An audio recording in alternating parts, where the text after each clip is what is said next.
Professor Galtung, I wonder if you could tell us a little bit about your forthcoming books. Well, that will be books number 4, 5 and 6. And let me just give you the titles. To start with, number 4 is jointly authored with the Professor of Religious Studies, a Canadian, Graham McQueen.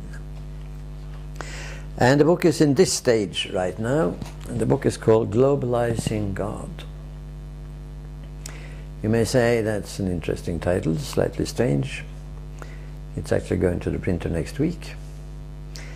And the whole point is, the world is globalizing.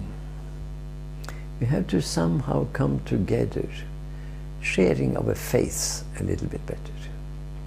The subtitle is Religion, Spirituality and Peace.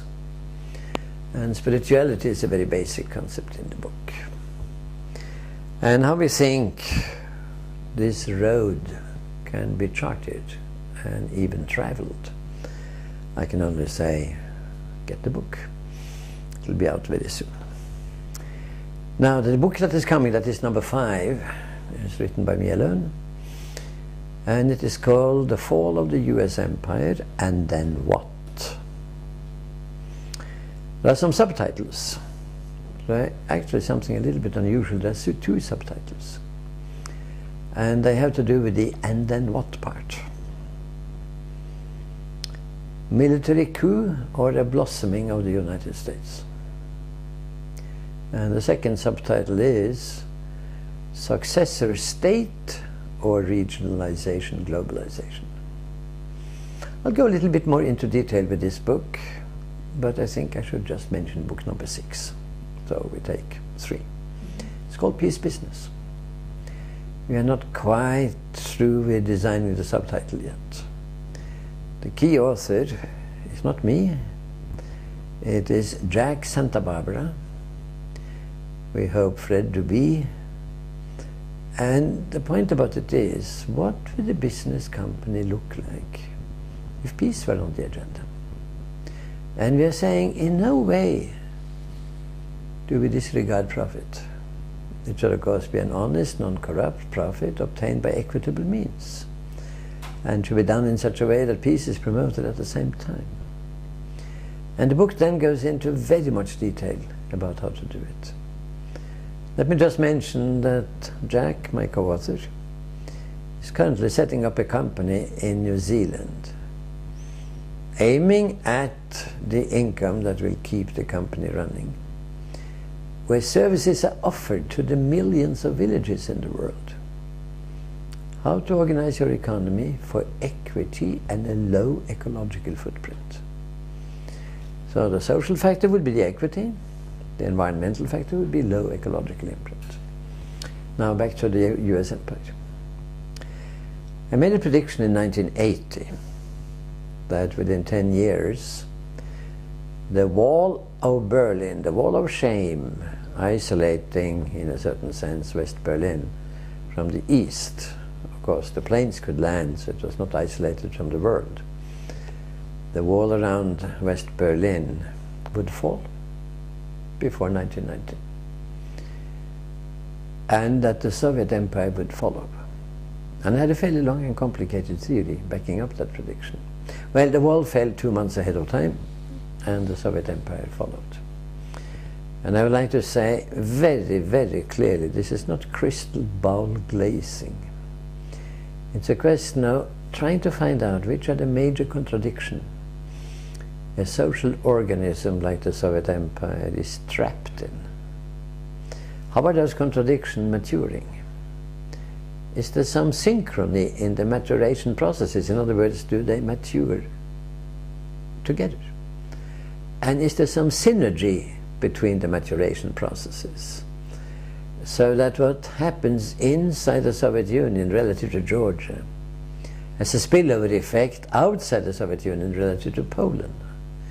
To mention 2 of the major contradictions, Soviet Union with satellite countries and Russia with non-Russian nations inside the Soviet Union. So, the prediction worked as it should. And in 1999-2000 I made a corresponding prediction for the United States Empire. And I usually preface all my talks about this in the United States, many talks, that hand on heart, I love the US Republic and I hate the US Empire. Americans understand that immediately. They don't use, with some very few exceptions, that very stupid vocabulary, anti-American. I'm not the slightest anti-American. And I'll tell you one thing. I can be anti-Nazism without being anti-German. I can be anti-Stalin without being anti-Russian. I can be anti-US Empire without becoming anti-American. I can be anti-Zionist without being anti-Semitic. Now, all of these things one can then talk about a little bit. I just want to make the distinction very clear. I have a list of 15 contradictions. I study how they are synchronizing and synergizing in the book.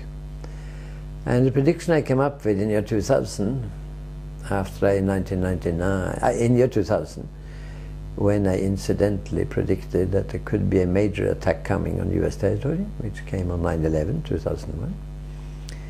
Prediction was the end of the US empire by 2025. Then George W. Bush was elected president, and I shortened it by 5 years. I saw him as an accelerator. Why? Because of his narrow vision and his low level of intelligence. With the narrow vision and that low level, he's not able to see the extremely complex, holistic picture. Bill Clinton was able to see that. And instead of really fighting for an empire that I think Bill Clinton knew was lost, dedicated himself to other pursuits. I'll not describe those pursuits. I'll just say that when he was impeached, I think the Republicans were not so upset about the sexuality of the thing. I think they sensed that he didn't really believe in the viability of the US empire. Now, that's a compliment to Bill Clinton. It's not a compliment to George W. Bush, because he then speeds up the process, he accelerates it because of his insensitivity. If McCain is elected, I will cut off 5 more years. If Obama is elected, I will stick to the 2020 prediction.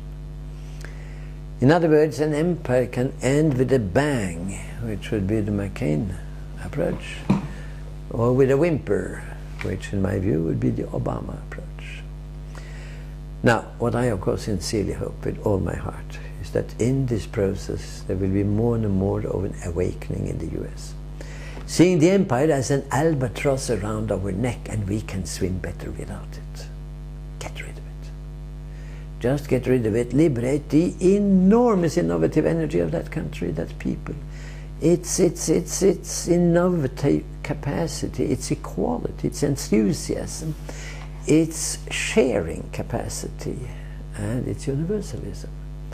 It's willingness to cooperate with anybody. And you can cooperate with them without killing them, if I may say so. In other words, you stop killing, you stop arms twisting, you negotiate, you stop preaching to everybody, you dialogue, and maybe the most difficult thing, you try to understand what equitable trade is about. And inside the country you blossom. You get used to the fact that the world is regionalizing, and you give up your map of the world as consisting only of states. There are regions coming, European Union, African Union, South Asian community or area, the Southeast Asian area, they're already there. But there will be an Islamic one coming. There will be a United States of Latin America and the Caribbean. There will be, and is already, in the shape of SCO, Shanghai Cooperation Organization, and East Asian Community. You may not like it, United States, but better get used to it. In other words, we are living in a very dramatic world, and this book is an effort to capture some of that. The book is scheduled for publication sometime in October, and the Peace Business book sometime in November, and as I said, Globalizing God at the end of September. Thanks.